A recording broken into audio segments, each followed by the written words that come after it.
मेरा प्रश्न सबसे है, अभी आप लोग रिसेंटली देखते हो 12 साल हो गए हैं बापूजी के ऊपर, बहुत सारे क्लेम लगे हैं, बहुत सारे एस्केलेशंस लगते हैं, बहुत सारे चीज़ें लगती हैं, बापूजी पे ये इल्ज़ाम है, ये है, वो है। आप जस्टिफाई कैसे करोगे बच्चे? समझो आपको एक्सप्लेन करना है कि केस में किसके वजह से है, क्योंकि हर कोई लॉजिकली वे में समझता है, लॉ के बेसिस पे समझता है। आप लोग कैसे करोगे जस्टिफाई कि नहीं इसमें इसके वजह से ये कारण था, लड़की ने दिल्ली में कंप्लेन क्यों की जबकि हुआ जोधपुर में चीज़ थी, अहमदाबाद के केस में इतने सालों के बाद वो चीज़ें कैसे हुई, कौन से एक्ट हैं, कौन से ये हैं, आप लोग कैसे एक्सप्लेन करोगे? चलिए बच्चे, सवाल भैया ने बहुत अच्छा सवाल किया। थोड़ा इस पे मैं भी तो टॉपिक पे थोड़ा कुछ क्या करूं, थोड़ा सा मसाला देना चाहता हूं। मैं मुंबई में रहता हूं। एक दिन की बात है, मैं शूटिंग करके सुबह आ रहा था, शूटिंग करके ट्रेन से सुबह आ रहा था, 5 बजे का समय था। ट्रेन में 2 आदमी बापूजी के मुद्दे पे झगड़ रहे थे, 2 आदमी बापूजी के मुद्दे पे झगड़ रहे थे। एक बापूजी के फेवर में था तो एक बापूजी के अगेंस्ट में था। वहां पे 100 पब्लिक ट्रेन में थी, मजे ले रहे थे। मैं सोचा कि मैं भी तो बापूजी का साधक हूं, मैं क्या करूं, मैं भी झगड़ा हो रहा है उसमें बीच में इन्वॉल्व हूं क्या? फिर मुझे ऐसा लगा कि नहीं, शायद अगर इस झगड़े में मैं इन्वॉल्व होऊंगा तो शायद मजा नहीं आएगा। में उतरने वाले थे, जैसे ही दहीसर में उतरने के लिए आगे हैं, मैंने पूछा, उनका मोहन यादव नाम था। मैं कहा कि मोहन भैया आप जरा अपना नंबर देंगे क्या? तो बोले क्यों? मैं कहा आप लोग आपस में झगड़ रहे थे ना, इसके लिए मुझे कुछ बात करना है। तो बोले कि आप भी मुझे जेल में डालो क्या? मैंने नहीं ऐसा बात नहीं, जेल में नहीं डालूंगा, आप मुझे नंबर दे दीजिए ना, कुछ हो सकता है मैं कुछ शायद आपको अच्छा बता सकता हूँ। तो बोला ठीक है नंबर ले लो। उसने मुझे नंबर दे दिया। नंबर देने के बाद मैं रात भर का थका था, घर पे जाकर सो गया। 4 बजे मैं उठा और 4 बजे मैंने उसको कॉल लगाया, भैया मोहन जी यादव जी बात कर रहे हैं? बोला जी हाँ। आप कौन? मैं कहा कि मैं ट्रेन में आपका नंबर लिया था, मनोज विद्यार्थी बात कर रहा हूँ। हाँ तो बोलो क्या बात है? तो मैं बोला भैया आप जो है झगड़ रहे थे ट्रेन में, तो इसके बारे में कुछ बात करना है। तो बोलो क्या बात करना है? तो मैं कहा कि आप जो बापूजी के बारे में नेगेटिव बोल रहे थे, तो दिक्कत है क्या आपको? तो उसने बोला कि बापूजी के साधक ही बापूजी के अगेंस्ट, बापूजी के खिलाफ पे हैं। तो मैंने उनसे एक ही सवाल पूछा कि भैया आपके कितने बच्चे हैं?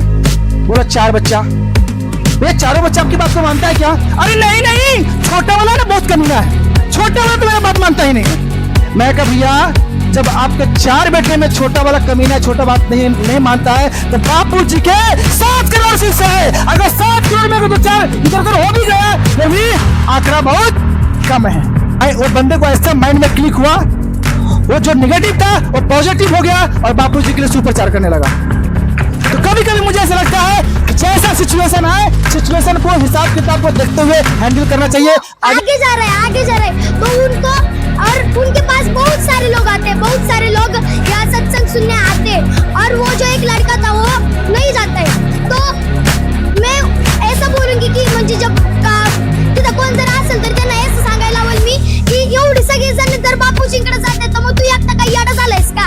अरे आमच्या आश्रमामध्ये बापूजी एवढे सगळे म्हणजे इतके त्यांच्यावर किती काय लागाना, ते काय कलंक काय लागाना, अपप्रचार झाला किंवा काही झालं तरी पण आमच्या बापूजी 1 नंबर बापूजी का? कारण एवढे सगळे लोक काही येडे झालं काही इथं येऊन थांबायला, ते लय शहाणं पडलं का? काय म्हणत त्याला येडच लागलेले, इतकी सगळी लोक थांबलेली आहेत ना, मग ती म्हणजे आता बघा एक बिडूक आहे आणि एक वाघ आहे, एक मेंढक है और एक वाघ है बाघ। तो वो मेंढक जो है ना वो बाघ को डरा रहा है, वो डरेगा क्या? अरे वो डरेगा क्या? ऐसे हमारे बापूजी ये सब लोग ना बापूजी पे खड़े हुए हैं, बापूजी बोलते अरे आप शांत बैठिए साधक लोग जरा शांत बैठिए, उनको करने दो, कुछ करना है वो करने दो, हम निपट जाएंगे, वो करने दो। लेकिन जब वो क्या बोलेगा ना तो हमारे ये जो साधक लोग, ये सभी लोग उसको इतना मारेंगे, इतना तोड़वाएंगे ना, मैं तो आके ना मैं दंडस लेके आएंगी, तेरे बोलेगी तेरे टेंटी का बोल लो बाबू, ऐसा बोलना मी। हाँ हमारे बापूजी 1 नंबर। बापूजी में कोई सवाल खड़ा करेगा ना, उसको मेरे हाइट में पूछना, मैं ना कुर्सी लेके ना उसके पास जाऊंगी और जोर से थप्पड़ मार दूंगी। अरे अक्कल है क्या तेरे को? अक्कल है? ऐसा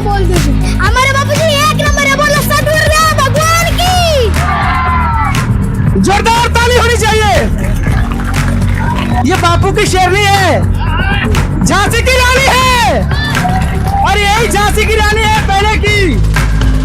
हमने इतिहास में सुना था झांसी की रानी, देखा तो नहीं था, लेकिन आज हम देख रहे हैं झांसी की रानी है। चलिए अगला सवाल, चलिए जा बताइए। हाँ, श्री कृष्ण जी का कुल का नाश कैसा हुआ? श्री कृष्ण जी का कुल का नाश कैसे हुआ? क्योंकि जब कुरुक्षेत्र का युद्ध खत्म हुआ तब भगवान श्री कृष्ण अपने धाम लौट रहे थे।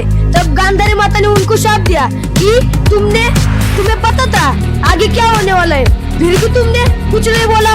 मैं तुम्हें शाप देती हूँ कि जैसे तुमने मेरे 100 पुत्रों का अंत तुम्हारी वजह से हुआ है, इसके लिए मैं भी तुम्हें शाप देती हूँ कि तुम्हारे पूरे कुल का नाश हो जाएगा। और उसके बाद यही नहीं, और एक ऋषि की चेष्टा करने लगे, तो उन ऋषि को सहन नहीं हुआ और उन ऋषि ने उनको शाप दे दिया कि तुम्हारे पूरे कुल का नाश हो जाएगा। जोरदार ताली। अभी ना एक मिनट, इधर मैं बहुत देर से नहीं आ रहा हूँ, इधर है, बोले कर। हरिओम, बोलो सदगुरुदेव भगवान की जय। सर्वप्रथम मैं इन नन्हे मुन्ने बच्चों को बधाई देना चाहूँगा। साधुवाद की इतनी अच्छी डिबेट आप लोग कर रहे हैं और भैया भी बहुत अच्छा एंकरिंग कर रहे हैं इसके लिए, और आधुनिक जो डिबेट आप लोग कर रहे हैं इसके लिए बहुत बहुत साधुवाद। मैं बच्चों से पूछना चाहता हूँ, जो अतिथि आए हैं, मुख्य अतिथि, इनमें से कोई भी आप प्रश्न का जवाब दे सकते हैं। एक चीज़ हम सब लोग देख रहे हैं कि हमारे नन्हे मुन्ने बच्चों में, सभी बच्चों को और बड़ों को भी मोबाइल की लत लग रही है, व्यसन सा फैल रहा है। तो इसका मुख्य कारण क्या है और इसका समाधान क्या है, कैसे इससे निजात पाई जाए और ये बढ़ क्यों रहा है, इसको एक्सप्लेन करें। जोरदार ताली ऐसे सवाल के लिए जो घर घर का प्रॉब्लम है। लेकिन भैया ने कहा कि भैया को बहुत बहुत धन्यवाद देता हूँ कि एंकरिंग अच्छा करते हैं, बच्चों को धन्यवाद देता हूँ कि बहुत अच्छा बोलते हैं। हम बोलते नहीं है, ये बच्चे बोलते नहीं है, बापूजी बुलवाते हैं। हम एंकरिंग करते नहीं है, बापूजी करवाते हैं। चलिए, तो मोबाइल का व्यसन बच्चों को भी है और बड़ों को भी। तो कैसे कि मोबाइल में अभी जो आ रहे हैं, रील्स आ रहे हैं, इंस्टाग्राम है, व्हाट्सएप है, फेसबुक है, इसकी वजह से आज की पीढ़ी जो है ना, वो सभी के सभी बिगड़ रहे, दिमाग से पागल हो गए। उनको मोबाइल के सिवा कुछ सूझ नहीं रहा।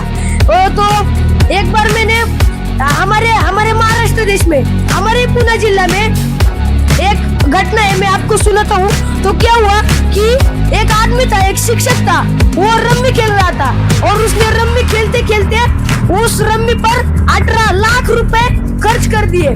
तो ऐसे लोगों को क्या करना चाहिए? और वो अपनी पत्नी से बहुत डरता था, इसलिए उसने आत्महत्या कर दी। मोबाइल की वजह से लोग आत्महत्या करने लगे। मोबाइल में लोग इतना व्यस्त हो चुके हैं कि उन्हें बाहर की दुनिया का कोई भान नहीं रहा।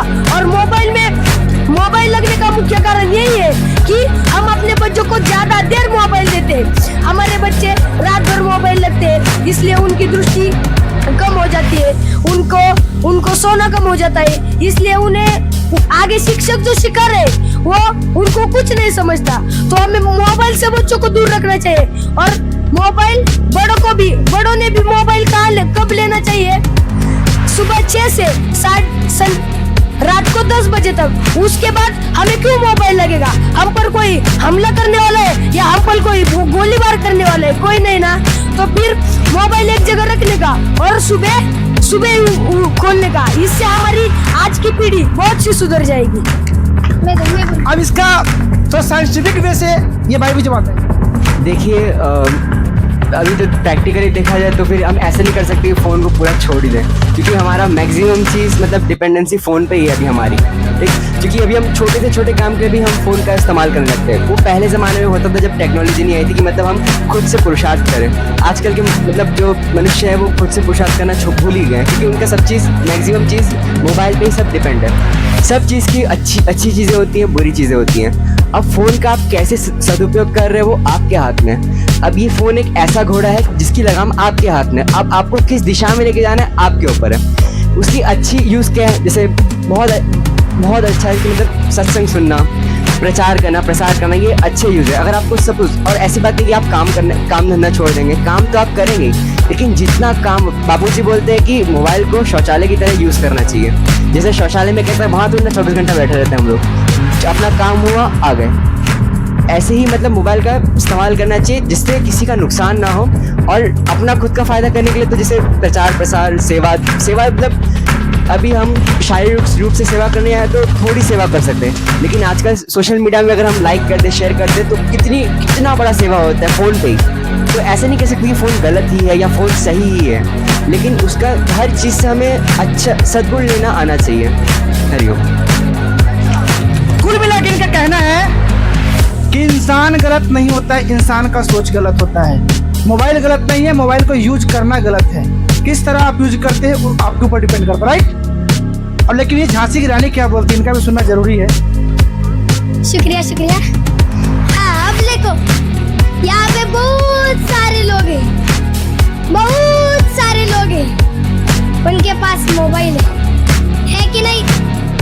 हाथ ऊपर करो, हाथ ऊपर करो, हाथ ऊपर करो। मोबाइल है, मोबाइल है।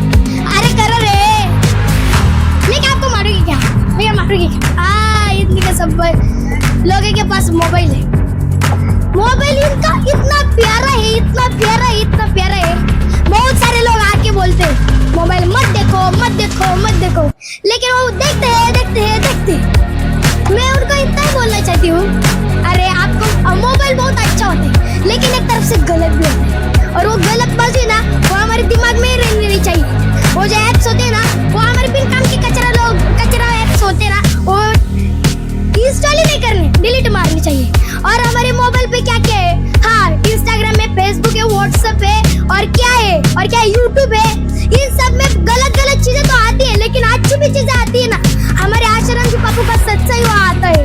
हमारे आप ये सब बच्चे हम बोल रहे हैं, आप सब लोग सुन रहे हैं, वो भी इस मोबाइल से कैप्चर कर रहे हैं ना। उससे भी बहुत अच्छी ज्ञान मिलने की बातें हैं मोबाइल में। हमारे भी संस्थे का चैनल है माऊलींचा वारसा म्हणून, हमारे संस्थे पे कोई भी चैनल है माऊलींचा वारसा, उस पे हम ऐसे रील नहीं डालते, गलत रील नहीं डालते, हम संस्कार के रील डालते, हम अच्छे रील डालते। ये भी इनका भी भैया का चैनल है डिबिट का, तो वो भी क्या करते हैं, अच्छा ही लेते हैं ना, क्या गलत बातें लेते हैं? हाँ, अब क्या भाई, ये तो छोटी लड़कियां वो घर की ना, आप बच गए, आपके पास मोबाइल नहीं है, आप सही उपयोग कर रहे हैं। लेकिन वो लड़कियां होती है ना, तो क्या भाई, क्या कुछ डांस पे वो नाचते ना, कैसे नाचते हमको पता नहीं, वो बहुत गलत है, बहुत गलत है। इस पे हम सत्संग, हम बापूजी का गाना, वो बहुत कीर्तन लगाते ना, तो हमें श्रवण करने की ताकत बढ़ती है, कैप्चरिंग बढ़ती है, एकाग्रता बढ़ती है। हम उस पे देख के हमारे बापूजी का फोटो अब हमारे पास नहीं है, क्योंकि बापूजी हमको मिले नहीं। तो मोबाइल है ना, मोबाइल किसके लिए है? मोबाइल ऐसे खड़े करना, ऐसे रखना, और उसमें बापूजी को एक टक देखते रहना, नाटक करना, और नाटक करने से हमें कितने फायदे हैं। आपको मैं बोलती हूँ, अच्छे कार्य के लिए मोबाइल यूज करो, गलत कार्य को मोबाइल छोड़ दो, नहीं तो पानी में डाल दो। अच्छे कार्य के लिए यूज करो।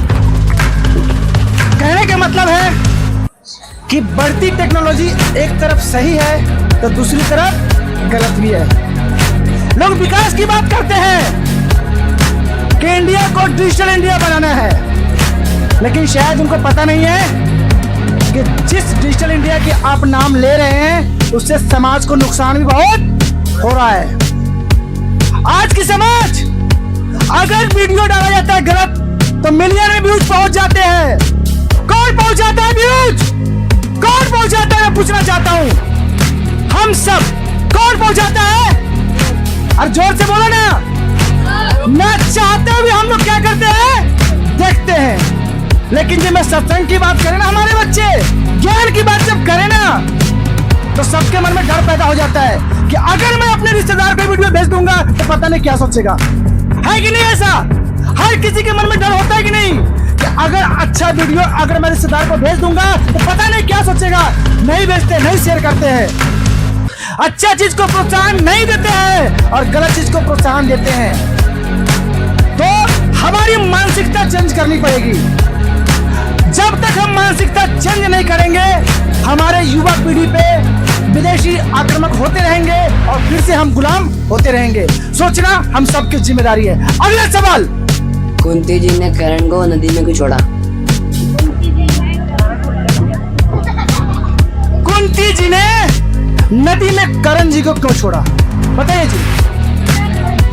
सामाजिक डर के कारण, क्योंकि क्या हुआ था ना, इसकी स्टोरी है कि कुंती जी को वरदान दिया गया था एक ऋषि द्वारा कि मतलब उन्होंने उनकी बहुत सेवा की थी, तो उनके द्वारा वरदान दिया गया था कि आप कोई भी भगवान को बुला लीजिए और जो भी देवता लोग हैं उनको बुला लीजिए और आप उनसे वर मांग सकते हैं। अब कुंती जी को डाउट हुआ कि मतलब हाँ सच में है कि नहीं है, तो उन्होंने क्या किया, उन्होंने सूर्य जी की उपासना की और सूर्य जी सामने प्रकट हो गए। तो सूर्य जी के प्रकट होने के बाद सूर्य जी ने बोला कि आपको क्या चाहिए बताइए। कुंती जी ने बोला मुझे ऐसा कुछ इच्छा नहीं, क्योंकि रानी राजकुमारी थी ना, तो फिर उन्होंने बोला मुझे ऐसा कुछ इच्छा नहीं है उसकी, तो फिर आपको जो देना दे दीजिए। अब सूर्य भगवान ने क्या किया, बालक दे दिया। अब कुंती जी तो कुंवारी थी, अब कुंवारी के पास बालक तो समाज में बहुत बड़ा दाग होता है, तो वो दाग से बचने के लिए मतलब खुद पवित्र, वो तो उन्होंने कुछ गलत तो किया नहीं था, उनको तो मिला था। अब समाज में कितनों को बताने जाए कि मतलब ये सूर्य भगवान ने दिया है, लोग लाज शर्म जो भी है, तो इसलिए उन्होंने क्या किया, कर्ण जी को बहा दिया नदी में। और अगर कर्ण जी नदी में नहीं बहते तो फिर आज महाभारत भी नहीं होता शायद। जोरदार ताली। लेकिन फिर से मैं कहूंगा, जितना गुरुकुल को खोया है उतना गुरुकुल हमें चाहिए। कैसे चाहिए? बैठ के, हाथ पर हाथ रख के, तो क्या? अरे जोर से बोलो। लड़के लाठी लेने जाएंगे क्या? नहीं, बुद्धि और विवेक से। जिस तरह अंग्रेज हमारे देश से गया था और उसने कहा था कि मैं तो अभी जा रहा हूं, लेकिन आने वाला दिन में इस देश के बच्चे पे अंग्रेज का छाप छोड़कर जाऊंगा, और उसने वही किया। मैकाले के शिक्षा पद्धति ने हमारे बच्चों को डैमेज किया।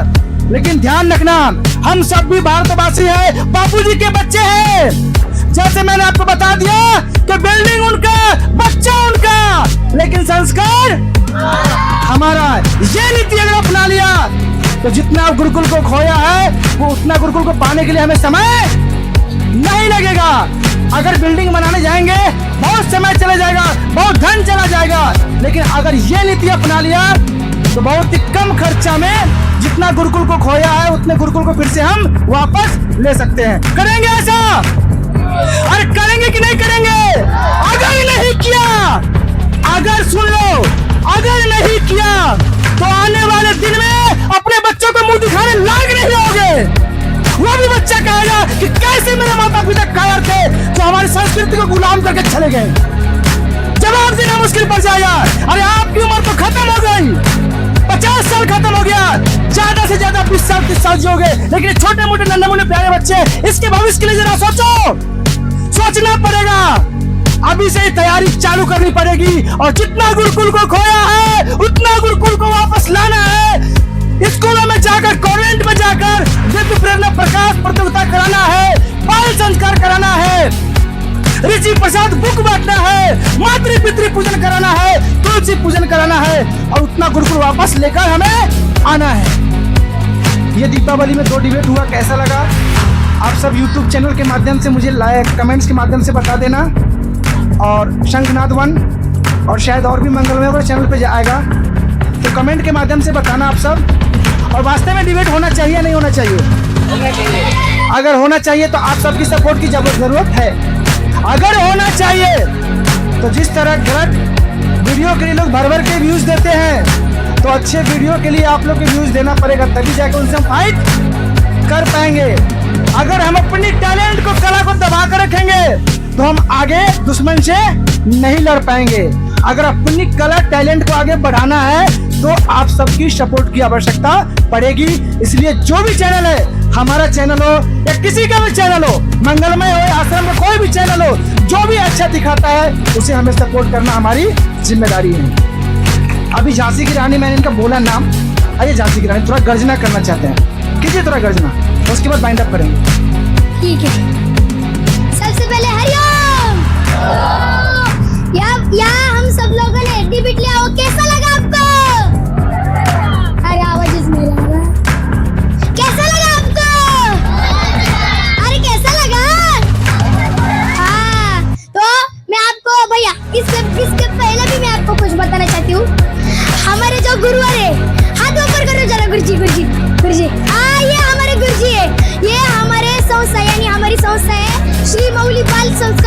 शिक्षण संस्था हमारी पुणे में सासवड में हमारी ये संस्था है महाराष्ट्र में। तो हमारे जो गुरुजी है ना वो भी मातृ पितृ पूजन लेते हैं, वो भी मातृ पितृ पूजन लेते हैं, क्योंकि आपने गुरुवर ने बताया है, बापूजी ने बताया कि मातृ पितृ पूजन लेना चाहिए। तो हमारे गुरुवर ने 425 सालों में पाठशाला में जाकर ये मातृ पितृ पूजन का कार्यक्रम लिया है और गाँवों में भी जाकर शहरों में भी जाकर ये कार्यक्रम लिया है। मुझे तो इतना अच्छा लगता है, गुरुवर जैसे लेते हैं ना वैसे बापूजी जैसे लेते हैं वैसे गुरुवर लेते हैं, हमें बहुत अच्छा लगता है। आपने भी ऐसा बाल संस्कार केंद्र मातृ पितृ के पूजन केंद्र ये चालू करना चाहिए, क्योंकि हमारे गुरुदेव के हाथ में, क्योंकि हमारे बापूजी के हाथ में। तो ये डिबेट तो आपको बहुत अच्छा लगा है। हाँ, हंस रहे मैं देख रही हूँ जोरदार ताली बजाओ स्वतः के लिए, खुद के लिए बजाओ। हाँ, बहुत अच्छी तरह से खड़े हो गए आप। लगा ये जो खड़े रहे ना बच्चे, वो क्या लड़के बड़े लोग, उनके लिए बजाओ ताली जोर से। हाँ, ये सभी यहाँ क्यों आए पता है क्या? उनका कुछ तो पुण्य इसलिए हुआ है। पर चलो हमारे डिबेट तो खत्म हो गए। भैया क्या एंकरिंग करते हैं, मैं तो अरे दीदी क्या आप बोलती हो, आपके सामने तो नेता की सिटी पिटी गायब हो जाएगी। शुक्रिया भैया।